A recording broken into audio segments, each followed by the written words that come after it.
पश्चिम बंगाल चुनाव 2026 भाजपा नेता शुवेंदु अधिकारी ने कहा, हम शांतिपूर्ण मतदान की उम्मीद कर रहे हैं।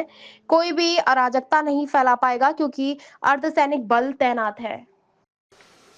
ভারতীয় জনতা পার্টির হাতে দায়িত্ব দিন আর ফাইনালি শান্তিপূর্ণ ভোটের প্রার্থনা করব।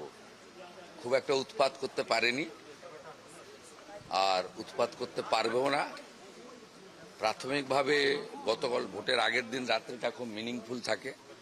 ইলেকশন কমিশন এবং সেন্ট্রাল প্যারামিলিটারি ফোর্সকে ইনিশিয়ালি ধন্যবাদ দেওয়া যেতেই পারে। हमेशा ये ट्रेडिशन है कि आप जब भी वोट के लिए निकलते हैं तो मां को प्रणाम करके निकलते हैं, तो आज सब हो गया, सब कंप्लीट। भगवान का प्रणाम, सब गुरु जी का प्रणाम, सब हो गया।